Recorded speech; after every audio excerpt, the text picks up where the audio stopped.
आई आई आई बाहेर ये. काय झालंय? बोलायचं. अजूनही बोलायचं राहिलंच आहे का?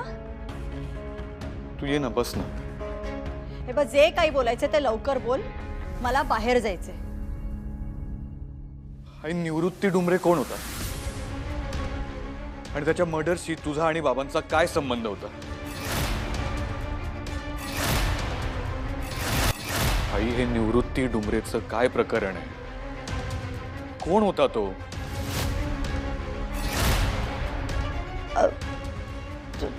तू बस ना. काय नाव म्हणालस?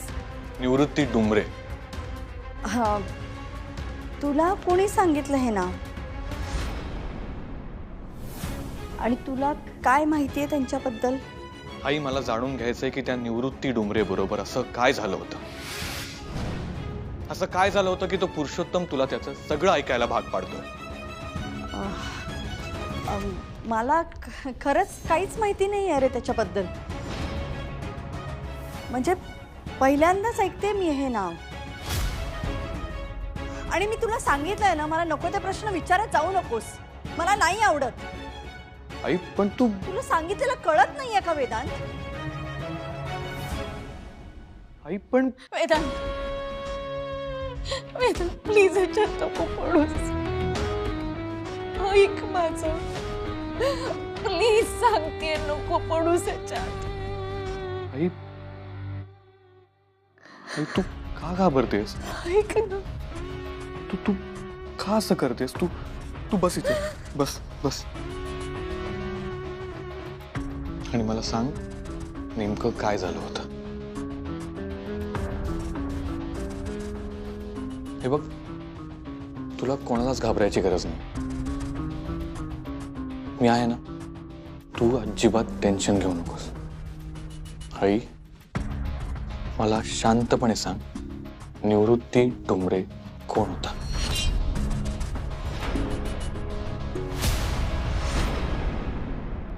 आद्या मॅडम, अमूल्य मॅडम, आता काय करायचं? अहो 6 वाजताची डेडलाईन आहे टेंडर सबमिट करण्यासाठी. अहो ही फाईल दाखवायला हवी सरांना, पण सरच गायब आहेत. सर फोन पण उचलत नाहीयेत. 6ची डेडलाईन आहे? हो ना. दादा पण ना. वहिनी, तो नक्की कुठल्या तरी महत्वाच्या कामात असणार. त्याशिवाय वेदांत असं नाही करणार. किंवा तो परत डोक्यात राग घालून त्या पुरुषोत्तम काकांच्या घरी नसेल ना गेला? माहित नाही, पण जाऊ शकतात. नाही नाही नाही, मला नाही वाटत वेदांत पुरुषोत्तम काकांच्या घरी गेला असेल. बरं, मी काय म्हणते, हे सगळं जाऊ द्या. आपण काय करायचं? म्हणजे हे टेंडर आपण कसं सबमिट करायचं? आणि हे टेंडर आपण सबमिट करू शकतो ना? तसं बघायला गेलं तर आपण सबमिट करू शकतो. म्हणजे आपण अपलोड तर करूच शकतो. सरांच्या डिजिटल सिग्नेचर्स आहेत माझ्याजवळ. वहिनी, काय करूयात? मला कळत नाहीये. हे बघ, आपल्याकडे 2 ऑप्शन्स आहेत.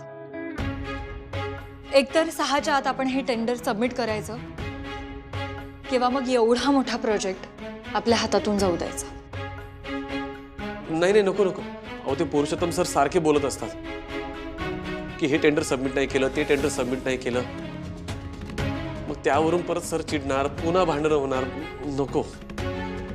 ऐका ना, मी एकदा दादाला फोन ट्राय करते. हां हां. हो हो. विजय, तुम्ही हे टेंडर एकदा नीट क्रॉस चेक केलं आहे ना? हो, मी सगळं चेक केलंय. दादा फोनच उचलत नाहीये. वहिनी, अगं आपल्या हातात खरंच खूप कमी वेळ आहे. मी काय म्हणते, आपण हे टेंडर सबमिट करून टाकूयात. अगं अमूल्य, पण आजपर्यंत असं एकही टेंडर दादाच्या परवानगीशिवाय सबमिटच झालं नाहीये. वहिनी, अगं मला मान्य आहे, पण हे बघ, माझ्या मते हे कॅल्क्युलेशन्स बरोबर आहे. आणि मला नाही वाटत की ह्याहून कमी मध्ये हे कोट करता येतील. हो बरोबर. वहिनी, तू काळजी करू नकोस. काही झालं ना तर मी बोलेन वेदांची. ठीक आहे. विजय, तुम्ही कामाला लागा. ठीक आहे.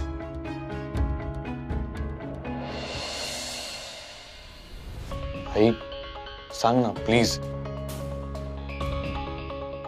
काही प्रॉब्लेम आहे का? काय प्रॉब्लेम हा? सांगितलं ना, असे प्रश्न मला विचारायचे नाहीत, माझ्याकडे त्याची उत्तरं नाहीत. आई उत्तरं नाही आहेत का उत्तरं द्यायची नाही आहेत? तू मला आधी सांग, तुला हे नाव कसं कळलं? आई ते महत्वाचं नाहीये मला. मला आता काही बोलायचं नाहीये. आई मग पुरुषोत्तमला वेदांत आई येणार आहे मी तुझी. आईचं नाही ऐकणार का तू? आई पण वेदांत ऐक ना, प्लीज ऐक. ह्यात नको पडू रे वेदांत. आई बघ, मी त्या निवृत्ती डुमरे बद्दल कळल्याशिवाय शांत बसणार नाही. माझी शपथ आहे तुला, आता या विषयावर तू काही बोलणार नाहीयेस आणि मी काही ऐकणार नाहीये. आई तू हे शपथ वगैरे का घालतेस? वेदांत, अरे मी जे काही सांगते ते तुझ्या भल्यासाठी सांगतेय, तुझ्याच भल्यासाठी रे. प्लीज ऐक माझं.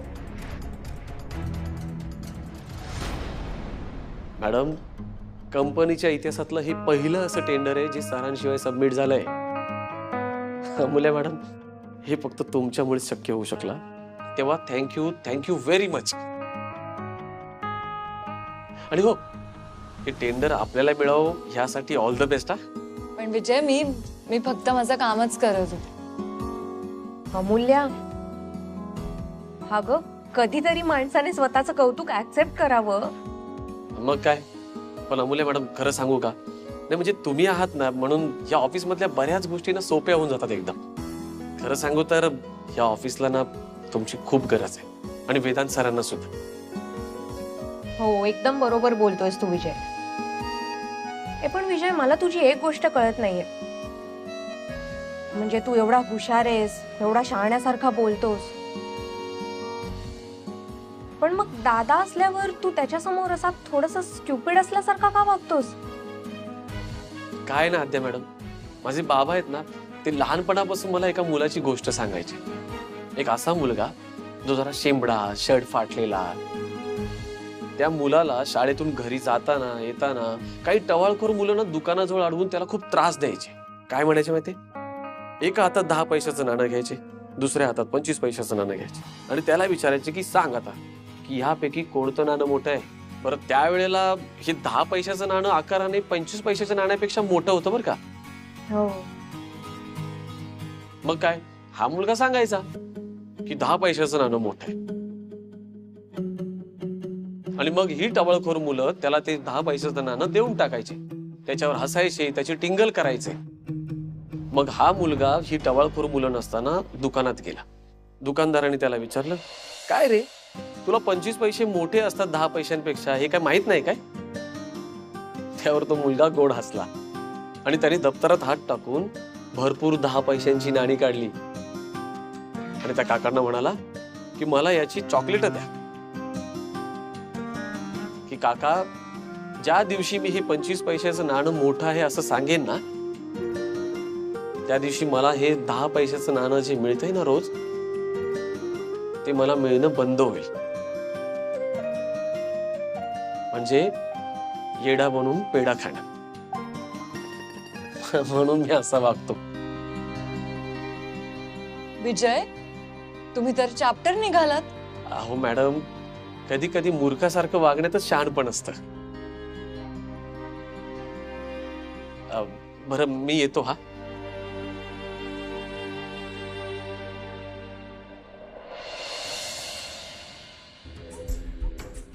निवृत्ती डुमरे हे पडद्याआड गेलेलं नाव अचानक कसं काय बाहेर आलं,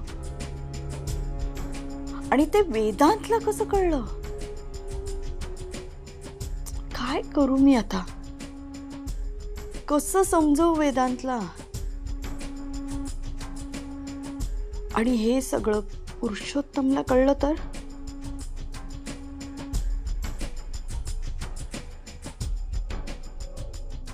वेदांत निवृत्ती डुमरे बद्दल विचारत होता, हे पुरुषोत्तमला कळता कामा नये.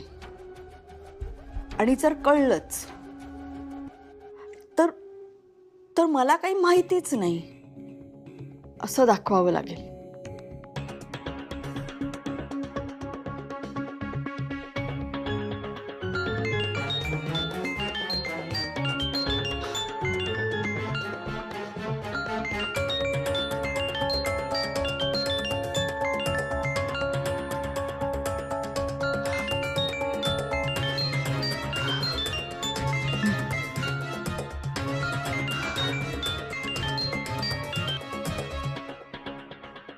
हॅलो. हा मॅडम, कामात आहात का? नाही, बोला ना. तातडीने भेटायचं होतं, अगदी थोड्या वेळा करता. काय झालं? नाही, भेटलं की सांगतो. येऊ का लगेच घरी? नाही नाही, नको नको नको. मी येते तुम्हाला भेटायला. काय झालं मॅडम? आवाज काय झालंय का?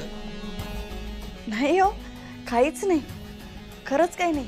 नाही, तुमचा आवाज काहीतरी वेगळंच सांगतोय म्हणून म्हटलं. काही आहे का अडचण? नाही नाही, खरंच काही नाही. मी येते ना तुम्हाला भेटायला. लवकर या, तुमची वाट बघतोय मी. हो.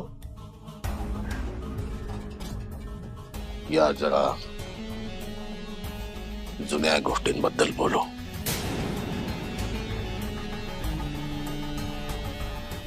भूतकाळाबद्दल बोलू जरा.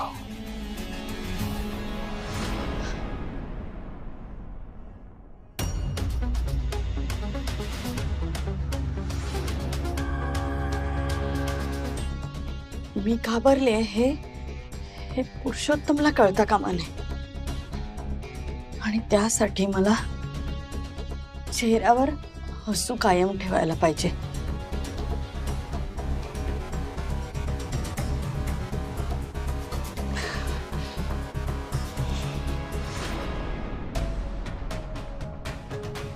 नक्की काय गडबड आहे निवृत्ती डुमरेची?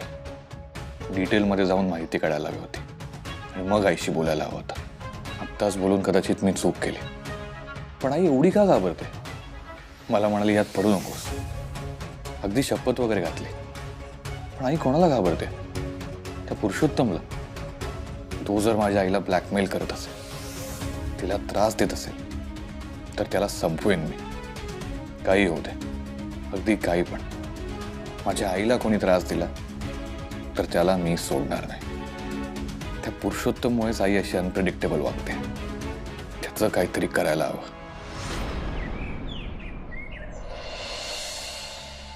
अहो, तुम्ही जरा शांत व्हा. सुकलेल्या जखमेवरची खपली काढायची. शांत कसं व्हायचं? मला कळतंय सगळं, पण वेदांत चुकीचं वागलाय. ते असं नव्हतं वागायला पाहिजे. तो तुमचा मुलगा आहे, साहेबांचा मुलगा आहे म्हणून मी गप्प बसतो, त्याचा मान ठेवतो, मी अदब ठेवतो त्याची. पण तो भूतकाळात जातो, तिकडच्या गोष्टी काढतो. मी जर भूतकाळात गेलो ना मॅडम, तुम्हाला सुद्धा जड जाईल. काहीतरी करा मॅडम, त्याला थांबवा.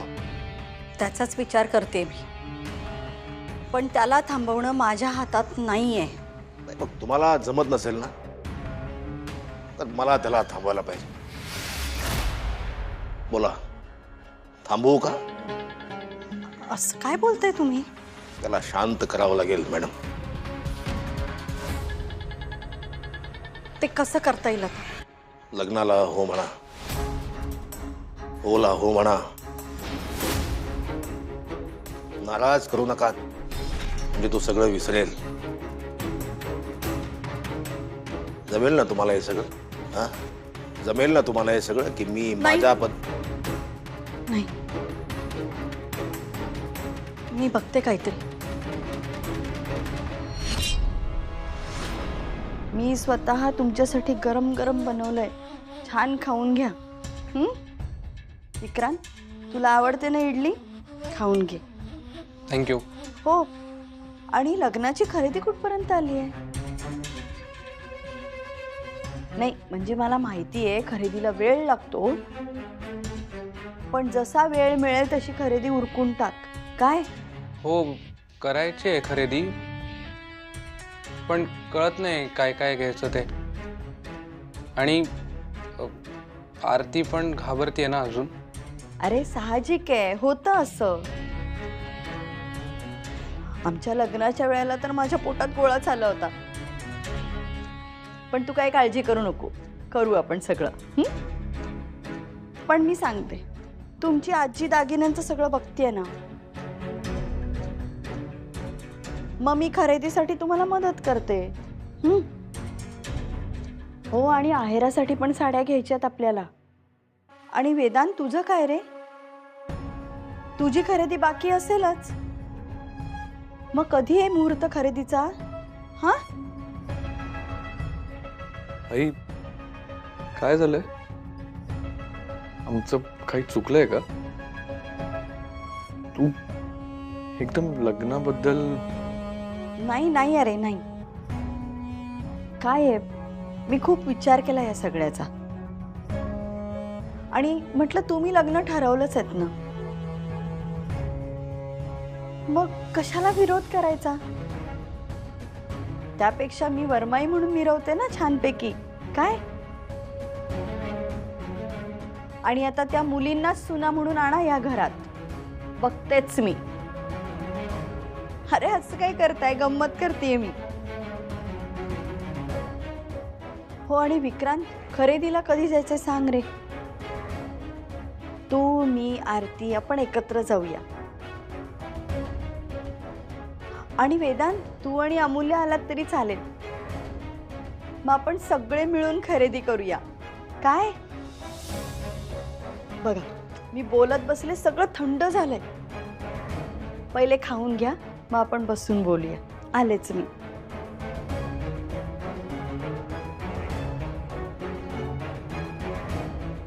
दादा, आता स्वप्न बघितलं का आपण? दादा, निघतोयस का? हो रे, का? अरे मला जरा बोलायचं होतं. बोल ना, पण लवकर बोल, निघायचंय मला. मी मगाशी काही बोललो नाही, पण मला आता आईची जास्तच भीती वाटते. अरे का? अरे किती अनप्रेडिक्टेबल वागते ती. आता काय करू मी? आईला खरंच शॉपिंगला घेऊन जाऊ? बिंदास जा. पण तुला हे सगळं जरा विचित्र वाटत नाहीये का? मग बघ ना, हा डायरेक्ट 360 डिग्री टर्न आहे. अरे विक्रांत, मला आई पॉझिटिव्ह वाटली. आणि बघ, आपण ना उगाच मनात काही शंका नको ठेवूयात. आणि विक्रांत, तू जास्त विचार करून त्रास करून नको घेऊस. ठीक आहे, आरतीला पण बरं वाटेल. चल, निघतो मी.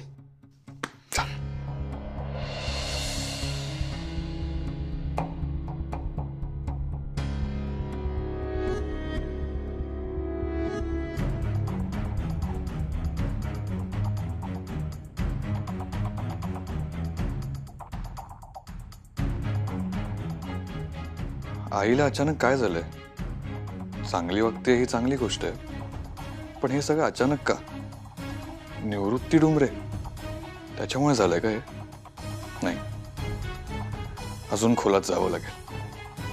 मी अमूल्याशी बोलून ठरवतो पुढे काय करायचंय ते. Come in. Sir, good morning. काल तुम्ही अचानक निघून गेलात, फोन पण रिसीव्ह नाही केले तुम्ही. हो मग? नाही म्हणजे काही नाही, पण आम्ही सगळे खूप टेन्शन मध्ये आलो होतो सर. आद्या मॅडम, अमूल्य मॅडम सुद्धा. घरी गेलो होतो मी, काम होतं. अच्छा, सर. पण सर, काल संध्याकाळी 6 वाजताची डेडलाईन होती ना टेंडर भरण्याची, म्हणून मग आम्ही टेंडर सबमिट केलं. तुम्ही सबमिट केलं? अरे काही कॅल्क्युलेशन्स वगैरे चुकले असतील तर कोण चेक करणार? सर ते come in. Sir, Amulya madam होत्या ना, त्यांनीच चेक केलं calculations. Good morning sir. Good morning Vijay. Good morning. अमूल्य,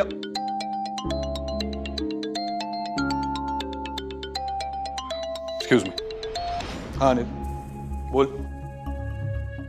सर विचारत होते की कॅल्क्युलेशन्स कोणी केले, म्हणून तुमचं नाव घेतलं आम्ही. ओके. ठीक आहे. हो.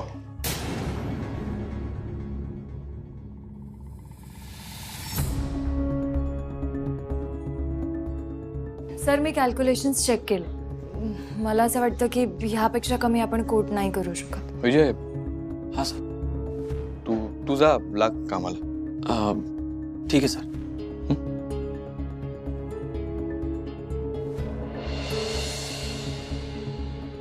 ऑल ओके ना?